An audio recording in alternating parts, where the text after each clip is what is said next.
ఈ యోగ విద్యనే నేడు ప్రపంచానికి శ్రీరామ రక్ష. అయితే దీన్ని మరింత శాస్త్రీయతతో ముందుకు తీసుకెళ్లాలనే సంకల్పం నేషనల్ యోగాసన స్పోర్ట్స్ అసోసియేషన్ తీసుకుంది. యోగ ఋషిగా నేటి ఆధునిక ప్రపంచంలో ప్రసిద్ధి చెందిన పరమ పూజ్య స్వామి రామ్దేవ్జీ మహారాజ్ వారి యొక్క సంకల్పం NYSF రూపంలో సాకారం. అనేక యోగ సంస్థలు ఉన్నాయి. వాళ్ళందరూ కూడా యోగ విజ్ఞానం, యోగ విస్తరణ సీమితంగా చేశారు. కానీ యోగని విశ్వవ్యాప్తం చేసింది, సామాన్య మానవునికి కూడా అందుబాటులోకి తెచ్చింది, యోగ యొక్క శాస్త్రీయతను నిరూపించింది పరమ పూజ్య స్వామి రామదేవ్. వారు వరల్డ్ యోగాసన స్పోర్ట్స్ ఫెడరేషన్ కి అధ్యక్షుడు. వారి మార్గదర్శనంలో ప్రపంచవ్యాప్తంగా ఈ సంస్థ పనిచేస్తుంది. NYSF national yogasana sports federation ఒక విశిష్టమైన సంస్థ. 40 సంవత్సరాలుగా అనేక సంస్థలు మన దేశంలో కూడా పనిచేస్తూ వస్తున్నాయి. కానీ ఏ సంస్థకి కూడా ప్రభుత్వ గుర్తింపు లేదు. అదేవిధంగా యోగాసన కాంపిటీషన్స్ నిర్వహించడం మాత్రమే చేశాయి అన్ని సంస్థలు. కానీ యోగాసనాన్ని ఒక స్పోర్ట్స్గా రికగ్నైజేషన్ తెప్పించడం సాధ్యం కాలేదు. యోగాసనాన్ని స్పోర్ట్స్గా చూపించాలి అంటే మిగతా స్పోర్ట్స్కు ఉన్న విధి విధానాలని, సిలబస్ని, కోర్స్ ఆఫ్ యాక్టివిటీని, వే ఆఫ్ జడ్జిమెంట్ని, ఇంకా మనకి జడ్జెస్కి ట్రైనింగ్, అనేక రకాల అంశాలని డెవలప్ చేయాల్సిన అవసరం ఉంది. సో ఇది గతంలో కాలేదు. వాటన్నింటినీ కూడా నేషనల్ యోగాసన స్పోర్ట్స్ ఫెడరేషన్ ఒక ఛాలెంజ్గా తీసుకొని ఈ పనులన్నింటినీ పూర్తి చేసి మిగతా క్రీడల లాగానే యోగాసనం కూడా ఒక క్రీడగా గుర్తించాలి. మిగతా క్రీడలకు ఉన్న అన్ని విధి విధానాలు యోగాసనం కూడా ఉన్నాయి అనే విషయాన్ని ఎవిడెన్స్ బేస్డ్ రిపోర్ట్ తయారు చేసి దాన్ని గవర్నమెంట్ ఆఫ్ ఇండియాకి సమర్పించడం జరిగింది. ఆ తర్వాత కానీ మనకి యోగాసనాన్ని ఒక క్రీడగా భారత ప్రభుత్వం గుర్తించింది. ఇది ఒక అద్భుతమైన విషయము, అద్భుతమైన విజయం. దాని ద్వారా యోగాసన స్పోర్ట్స్లలో గెలుపొందిన వారికి, మెడలిస్ట్కి, వాళ్ళకి కూడా విద్యలో, ఉన్నత విద్యలో, ఉద్యోగాల్లో, స్కాలర్షిప్ రూపంలో అనేక రకాలుగా ప్రోత్సాహకాలు అందించే విధంగా కూడా NYSF కృషి చేసింది. ఇప్పుడు అవన్నీ కూడా అందుబాటులోకి వస్తున్నాయి. ప్రధానంగా NYSF యొక్క లక్షణం యోగాసన క్రీడలో క్వాలిటీకి మాత్రమే ప్రియారిటీ ఇవ్వాలి. There is no scope for any partiality. Priority for quality. అది ఏకైక లక్ష్యంతోనే మనం ముందుకెళ్తున్నాం. ఈ క్వాలిటీ జనరేషన్, క్వాలిటీ అవుట్పుట్ ఏ విధంగా వస్తుంది? మరి భోజనం చేయాలి అనుకుంటే అనేక రకాల అంశాలు అందులో ఉంటాయి కదా. తినేప్పుడు బాగుంటుంది, అంత మట్టుగా మనకు తెలిస్తే సరిపోదు. తయారీ విధానం తెలియాలి, కావాల్సిన వస్తువుల గురించి తెలవాలి, ఎక్కడ దొరుకుతాయో తెలియాలి, ఎలా తెచ్చుకోవాలో తెలియాలి, ఎలా వండాలో తెలియాలి, అనేక అంశాలు ఉంటాయి.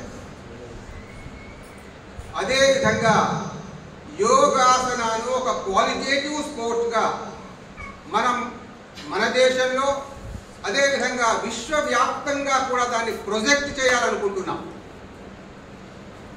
అలా చేయాలంటే దాని వెనుక అమితంగా పరిశ్రమించాల్సిన అవసరం ఉంటుంది. అవిశ్రాంతంగా పరిశ్రమించాలి. ప్రపంచవ్యాప్తంగా పరిశ్రమించాలి.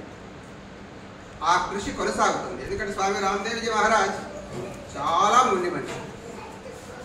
ఏదైనా అనుకున్నాడంటే అది ఖచ్చితంగా చేసి తీరాల్సిందే, దానికి ఆల్టర్నేటివ్ ఏమీ ఉండదు. ఇది చెయ్యాలి అంటే చెయ్యాలి అంతే. కాబట్టి ప్రపంచంలోనే అతి పెద్ద అంశాలని పరమపూజ్య స్వామీజీ మాత్రమే చేయగలుగుతున్నాడు. ప్రపంచంలోనే అతిపెద్ద యోగ విశ్వవిద్యాలయాన్ని పరమపూజ్య స్వామీజీ స్థాపించారు. ప్రపంచంలోనే అతిపెద్ద విశ్వవిద్యాలయాన్ని కొద్ది రోజుల్లో స్థాపించబోతున్నారు. అతిపెద్ద విశ్వవిద్యాలయం అంటే the top 10 big universities in the world ఏ విధంగా అయితే ఉన్నాయో వాటన్నింటినీ మించి ఉండే విధంగా ఒక అద్భుతమైన విశ్వవిద్యాలయాన్ని వారి యొక్క లక్ష్యం ఏమిటంటే గతంలో మన నలంద విశ్వవిద్యాలయం, తక్షశిలా విశ్వవిద్యాలయం ఏ విధంగా అయితే ఉండేవో అప్పుడే 1,00,000 మంది విద్యార్థులు చదువుకునేవారు మన దగ్గర. మనం చెప్పేది ఏంటి, 2-3 వేల సంవత్సరాల క్రితం. అప్పటి వరకు ప్రపంచంలో విద్య లేదు, విద్యాలయాలే లేవు. అప్పుడు భారతదేశంలో విశ్వవిద్యాలయాలు ఉన్నాయి. అద్భుతమైన వాళ్ళందరి 10,000 మంది ఆచార్యులు, 1,00,000 మంది విద్యార్థులకి ఉచిత భోజనం వసతి ఉండేది. ఇది ఇప్పుడు మనం చెబితే ఊహించుకోవడానికి చాలా కష్టం. అటువంటి విశ్వవిద్యాలయాన్ని మళ్ళీ ఈ ఆధునిక యుగంలో పరమపూజ్య స్వామీజీ నిర్మించబోతున్నారు. వారి లక్ష్యం కూడా అంతే, 1,00,000 మంది విద్యార్థులు పెట్టాలి.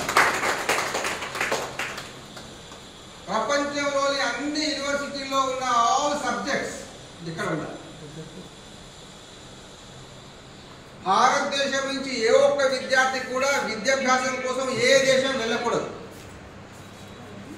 ప్రపంచంలో క్వాలిటేటివ్ ఎడ్యుకేషన్ కావాలనుకునే వాళ్ళందరూ భారతదేశం వచ్చి చదువుకోవాలి. ఇటువంటి అత్యున్నత లక్ష్యంతో పరమపూజ్య స్వామీజీ ముందుకెళ్తున్నారు. అదేవిధంగా భారతీయ శిక్షా విధానాన్ని కూడా సమూలంగా మారిస్తే తప్ప భారతీయుల్లో ఒక స్వాభిమానము కలుగదు. స్వభాష, స్వవేషం, స్వధర్మం, స్వజీవన విధానం ఇవన్నీ కూడా మనకు కలగాలి. ఈ లక్షణాలు సమాజంలో చాలా తక్కువ కలవు. అందువల్లనే రేడియో లేదా టీవీలో, సినిమాల్లో ఏది చూపిస్తే అదే పిచ్చిగా అనుకరించడం, పిచ్చోళ్ళలాగా జీవించడం మనకు అలవాటు. వాస్తవం ఏమిటి, మంచి ఏమిటి, ఇవన్నీ ఎందుకు సమాజంలో పెరిగిపోతున్నాయి అని ఆలోచించే ఆలోచన ఇంకా రావట్లేదు. కాబట్టి ఇంత మట్టుకు ఉన్న విద్యా విధానాన్ని మార్చడం, ఇంత మట్టుకు ఉన్న జీవన విధానాన్ని మార్చడం, ఇంత మట్టుకు ఉన్న అనేక రకాల వికృతులు, రోగాలు, కాలుష్యాలు వీటన్నిటిని కూడా తొలగించేందుకు కావలసిన అద్భుతమైన జ్ఞానాన్ని, స్ఫూర్తిని, ప్రేరణను ప్రజల్లో కలిగించడం, తద్వారా ప్రపంచాన్ని ఒక ఆరోగ్యమయమైన ప్రపంచంగా తయారు చేయడం, ఆరోగ్య భారతదేశాన్ని సృష్టించడం, ఇలాంటి అనేక లక్ష్యాలతో పరమపూజ్య స్వామీజీ ముందుకెళ్తున్నారు. దానికోసం భారతీయ శిక్షా బోర్డు అని ఒక న్యూ ఎడ్యుకేషనల్ సిస్టమ్ని ఇంట్రడ్యూస్ చేయబోతున్నారు భారతదేశంలో. దానికి కూడా గవర్నమెంట్ ఆఫ్ ఇండియా నుంచి రికగ్నైజేషన్ వచ్చింది. ఇందులో భారతీయ విద్యా విధానం ఉంటుంది. అది ఇంగ్లీష్ మీడియం ఉంటుంది. అందులో అనేక రకాల సబ్జెక్ట్స్ ఉంటాయి. యోగా కూడా ఇంక్లూడెడ్ ఇందో. అందులో రాబోయే రోజుల్లో లక్షలాది మంది యోగ టీచర్లు కావాలి. ఉద్యోగ సృష్టి కూడా పరమపూజ్య స్వామీజీ చేస్తున్నారు. కాబట్టి ఈ విధంగా అనేక రంగాల్లో ముందుకెళ్తున్నాం. అయితే యోగాసనాన్ని ఒక స్పోర్ట్గా మనం డెవలప్ చేయడానికి సాధారణంగా యోగా, జనరల్ యోగా ఉంటుంది, యోగ విజ్ఞానం వేరే ఉంటుంది, యోగ థెరపీ ఉంది, యోగా స్పోర్ట్స్ ఉంది, అదేవిధంగా ఆధ్యాత్మిక యోగా ఉంది. ఈ అనేక రకాల యోగ అంశాలు మన ముందులో ఉన్నప్పటికీ అందరూ కూడా సాధారణమైన యోగాసనాల బట్టికే పరిమితం అయిపోతారు. కానీ యోగాసన ఎప్పుడైతే స్పోర్ట్స్గా కన్వర్ట్ అయిందో అప్పుడు అనేక అంశాలను మనం దృష్టిలో పెట్టుకోవాలి. యోగాసనాలు చేయడం తెలిస్తే సరిపోదు, యోగాసనం చేయించడం తెలిస్తే సరిపోదు, యోగాసన పోటీల్లో గతంలో పాల్గొంటే అసలే సరిపోదు. అనేక అంశాలని సాంకేతిక శాస్త్రీయతలను జోడించి ఒక మైన్యూట్ ఫ్రాక్షన్ ఆఫ్ యాక్షన్ని కూడా అబ్జర్వ్ చేసి దానికి కూడా మార్క్స్ వేసే అద్భుతమైన సృష్టి ఎన్వైఎస్ చేసింది. దానికి తగ్గట్టుగా మనము యోగ సాధకులని తయారు చేయాలి. యోగ సాధకులను తయారు చేయాలంటే యోగ సాధకులకి, యోగ శిక్షకులకి, తల్లిదండ్రులకి, జడ్జెస్కి, సంస్థలకి అన్నింటికి కూడా ఈ అవగాహన రావాలి. జడ్జ్ మనకు ప్రైమరీ లెవెల్లో జడ్జిమెంట్ సరిగా ఇవ్వకపోతే జిల్లా లెవెల్లో, స్టేట్ లెవెల్లో ఆ జడ్జిమెంట్ సరిగా ఇవ్వకపోతే నేషనల్ లెవెల్కి పోయినా నిరుపయోగం. మన వాళ్ళు చాలామంది నేషనల్స్ దాకా వెళ్ళారు. నేషనల్స్లో మనం ఏం కోరుకున్నామో అది రాదు. దీనికి 2 అంశాలు ఉంటాయి. ఒకటి పర్ఫెక్ట్ జడ్జిమెంట్ లేకపోవడం, ఇవ్వకపోవడం, కింది స్థాయి. రెండవది ఎక్స్పర్టైజేషన్ ఇన్ యోగా ప్రాక్టీస్తో పాటుగా స్టెమినా ఉండాలి. బాడీలో స్టెమినా లేకపోతే నువ్వు ఎక్స్పర్టైజ్ అయినప్పటికీ కూడా ప్రదర్శన సమయంలో ఆ అంశాన్ని నువ్వు సరిగా ప్రదర్శించదు. ఇదే జరిగింది పోయినసారి జూనియర్స్. ప్రాక్టీస్ బాగా చేశాడు, వాడికి 100% మెడల్ వస్తుంది అనే ఒక విశ్వాసం అందరికీ కలిగింది. కానీ ఫైనల్స్లో మనకి ప్రదర్శన సమయంలో ఫైనల్స్లో ఏం చేశాడు, వాడు అక్కడ ఎన్ని సెకండ్లు అయితే హోల్డ్లో ఉంచాలో అన్ని సెకండ్లు ఉంచలేకపోయాడు. 60 సెకండ్లు, 75 సెకండ్లు, 30 సెకండ్లు మనం ఏది అనుకుంటున్నాం అది దాన్ని మించి మనం సునాయాసంగా చేయగలిగే స్థితికి చేరుకోవాలి. 75 సెకండ్లు అనుకుంటారు అనుకుంటే 2 నిమిషాలు ప్రాక్టీస్ చేయాలి. 30 సెకండ్లు అనుకుంటే 1 నిమిషం ప్రాక్టీస్ కాదు. ఆ 1 నిమిషం కూడా యోగాసనాన్ని సునాయాసంగా చేయాలి, ఆయాసంతో కాదు.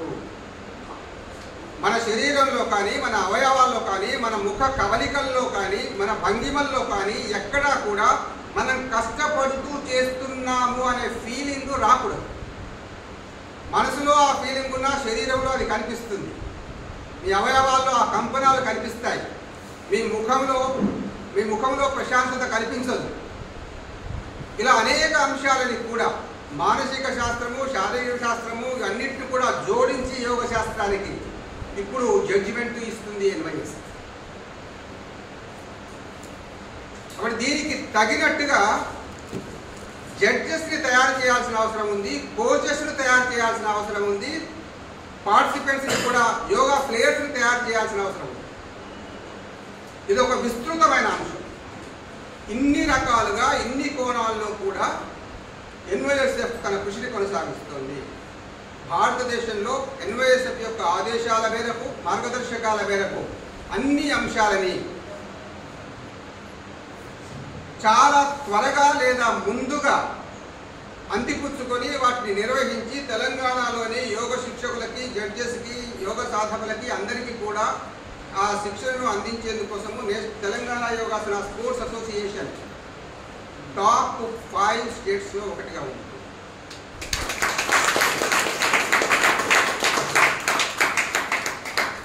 యోగాసన అనగానే వెస్ట్ బెంగాల్ ఉండేది వరకు, ఇప్పుడు లేదు. యోగాసన అంటే ఏమిటి? హర్యానా ఉంది, గుజరాత్ ఉంది, మహారాష్ట్ర ఉంది, తమిళనాడు ఉంది, తెలంగాణ కూడా ఉంది. కాబట్టి ఇప్పుడు monopoly in the field of yogasana ఎవరికి లేదు. ఫస్ట్ అటెంప్ట్, మనకు ఫస్ట్ ఇయర్ ఆఫ్ నేషనల్స్లో మనం మెడల్ తెచ్చుకున్నాం. ఫస్ట్ ఇయర్, థర్డ్ ఇయర్లో 3 మెడల్ తెచ్చుకున్నాం. ఇంకా ముందుకు వెళ్తే లేదు, దీనితో మనం సంతృప్తి చెందలేదు. ఇది ప్రారంభంగానే భావించాం. కానీ మనం ఏ చిన్న యాక్టివిటీ మనం ఇక్కడ చేసినా అది దేశవ్యాప్తంగా అందరి దృష్టిలోకి వెళ్ళేట్టుగా మాత్రం మనం చేయగలుగుతున్నాం. ఎన్వైఎస్ఎఫ్ నేషనల్ సోషల్ మీడియాకి కూడా నేను కన్వీనర్గా ఉన్నాను. కాబట్టి మన ఇప్పుడు ఈ ప్రోగ్రామ్ ఇది నేషనల్ లెవెల్లో అన్ని గ్రూపులలో ఎన్వైఎస్ గ్రూపులో మన ప్రాజెక్ట్ అయ్యి మనం చేసే ప్రతి పనికి ప్రయాస కావాలి, ప్రయత్నం కావాలి, సాధన కావాలి, దానితో పాటుగా ప్రచారం కూడా కావాలి. అవన్నీ ఉంటేనే యోగకి ఒక గుర్తింపు వస్తుంది. ప్రచారం అనేది ఒక ఆడంబరంగా అందరికీ ఉంటుంది. ప్రచారం మనం ఒక ప్రయోజనంగానే మనం చూస్తాం. ప్రచారం కోసమే మనం పని చెయ్యం, పని చేస్తాం కాబట్టి ప్రచారం కూడా చేస్తాం. కాబట్టి ఆ దృష్టితో మన యాక్టివిటీ నడుస్తుంది. మనకి జూన్లో మళ్ళీ భారతదేశం అంతటా అన్ని జిల్లాల్లో కూడా జిల్లా స్థాయి యోగాసన కాంపిటీషన్స్ మనం నిర్వహించబోతున్నాం. జూలై ఆగస్టులో రాష్ట్ర స్థాయి ఉంటుంది. తర్వాత ఆగస్టు, సెప్టెంబరు, అక్టోబరు, నవంబరు ఈ 4 నెలల్లో ప్రతి నెలకు ఒక నేషనల్ ఉంటుంది. మనకి నెలకు ఒక నేషనల్, ఒకసారి జూనియర్స్, ఒకసారి సబ్ జూనియర్స్, ఒకసారి సీనియర్స్, ఒకసారి మాస్టర్స్, ఈ విధంగా ఒకసారి పారా, ఇవన్నీ కూడా ఈ విధంగా నెలకొక నేషనల్స్ ఉంటుంది. దాని తర్వాత నేషనల్ గేమ్స్ ఉంటాయి. దాని తర్వాత ఖేలో ఇండియా ఉంటుంది. ఆ తర్వాత ఏషియన్ యోగా ఉంటుంది, వరల్డ్ యోగా ఉంటుంది. ఈ విధంగా through out the year every month regular activity మనకు ఉంటుంది. అంటే యోగ యొక్క ప్రచారం కోసం, యోగ యొక్క ఉత్థానం కోసం, యోగ యొక్క విస్తరణ కోసమే అంకితమైన ఏకైక సంస్థ ఎన్వైఎస్. యోగని భారతదేశంలో మాత్రమే గుర్తింపు తేవడం కాదు, ఏషియన్ గేమ్స్లో కూడా తీసుకెళ్ళాలి అని, చివరిగా ఒలింపిక్స్లో కూడా యోగాని ఇంట్రడ్యూస్ చేయాలి అనేది లక్ష్యంతో పరమపూజ్య స్వామీజీ ముందుకెళ్తున్నారు. ఆ ప్రపంచంలో ఉన్న ఏ క్రీడ కంటే యోగ తక్కువ కాదు. అన్ని క్రీడలతో పాటుగా యోగ క్రీడ కూడా అభివృద్ధి చెందాలి అనే ఉద్దేశంలో ముందుకెళ్తున్నాం. మనం ఈ జడ్జెస్కి కూడా డిఫరెంట్ లెవెల్స్ ఆఫ్ ర్యాంకింగ్స్ ఉంటాయి. ఇప్పుడు మీరు ఒకసారి చేయగానే మా పని అయిపోయిందని అనుకోకండి, మీ పని అయిపోతుంది అంతే, ఉండలేరు ఫీల్డ్. ఎవ్రీ ఇయర్ మనం ఇంప్రూవ్ చేస్తున్నాం. కాబట్టి ఆ ఇంప్రూవ్మెంట్స్ని మీరు అప్డేట్ చేసుకోవడానికి ప్రతి సంవత్సరం కూడా మీరు శిక్షణకు రావాల్సింది. ఆ శిక్షణ తీసుకోకపోతే మీరు జడ్జిమెంట్ సరిగా చేయలేరు. మన తెలంగాణ మన స్టేట్ లెవెల్లో అన్ని నేషనల్స్లో కూడా మన జడ్జెస్ని పంపించాము. అన్ని నేషనల్స్లో కూడా there is no single national without a judge from Telangana state. దాంతో పాటుగా ఖేలో ఇండియాకు కూడా మన వాళ్ళు వెళ్ళారు. కానీ మనం అందరికంటే ముందుండాల్సిన అవసరం ఉంది. అందరికంటే బాగా జడ్జిమెంట్ ఇవ్వాల్సిన అవసరం ఉంది. ఎవరు కూడా మన వైపు పొరపాటు జరిగింది అని చూడడానికి కూడా సాహసించని స్థితికి మనం చేరుకోవాలి. తెలంగాణ జడ్జెస్ జడ్జిమెంట్ ఇచ్చారంటే that is the final judgment అంతే. ఎవరు వేలు పెట్టడానికి స్కోప్ లేకుండా మనం జడ్జిమెంట్ ఉండాలి.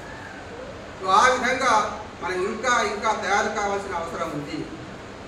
కాబట్టి జడ్జెస్ యొక్క role very key, very important. ఇవన్నింటినీ సమన్వయం చేసుకుంటూ ముందుకెళ్లాల్సింది organisation. Organisation is more important. Organisation ఉంటేనే యాక్టివిటీస్ ఉంటాయి. కాబట్టి మనమంతా కూడా యోగాసన కాంపిటీషన్కి విద్యార్థులని తప్పనిసరిగా ఎక్కువ సంఖ్యలో నిష్ణాతులుగా తయారు చేయాల్సిన బాధ్యత మనపై. మీరు జడ్జిగా, కోచ్గా, పేరెంట్గా ఏ విధంగా ఆలోచించినప్పటికీ కూడా యోగాసన ఎందుకు చేయాలి? మరి యోగాసన ఒక విద్య, యోగాసన ఒక వృత్తి. యోగాసన ప్రతి వృత్తిలో వాళ్ళకి అవసరం. యోగ వల్ల ఆరోగ్యం వస్తుంది, యోగ వల్ల ఆనందం వస్తుంది, యోగ వల్ల తృప్తి వస్తుంది, యోగ వల్ల సంతోషం వస్తుంది, యోగ వల్ల డబ్బు వస్తుంది, యోగ వల్ల పేరు వస్తుంది, యోగ వల్ల ప్రతిష్ట వస్తుంది, యోగ వల్ల మీ జీవన లక్ష్యం నెరవేరుతుంది, యోగ వల్ల సమాజంలో అద్భుతమైన గుర్తింపు వస్తుంది. ఇంకేం కావాలి మరి మనిషికి? వేరే వృత్తులు చేస్తే ఇవి రావు, డబ్బు వస్తుంది అంతే. ఇవేమి రావు. మీ పిల్లల మీద, మీ కుటుంబం మీద మీరు మందుల కోసము, జబ్బుల కోసము డబ్బు ఖర్చు చేయొద్దు అంటే యోగ నేర్పించాలి. అది మీకు అదనపు ఆదాయమే కదా. ఖర్చు తగ్గింది అంటే డబ్బు మిగిలినట్టే కదా. అది ఎట్లా మిగిలింది? యోగ వల్ల. కాబట్టి ఇక్కడ ఉన్న వాళ్ళందరూ కూడా మొదటగా మీ పిల్లలని తయారు చేయండి యోగ సాధన. పాఠశాలలో పనిచేసే వాళ్ళైతే విద్యార్థులను తయారు చేయండి, లేదా సమాజంలో అందరికీ సమాచారాన్ని ఇవ్వండి. యోగ నేర్చుకోవడము మీరు బాగుండడం కోసము, మీరు ఆరోగ్యంగా ఉండడం కోసము, మీ దగ్గర డబ్బు ఖర్చు కాకుండా ఆదా చేయడం కోసము.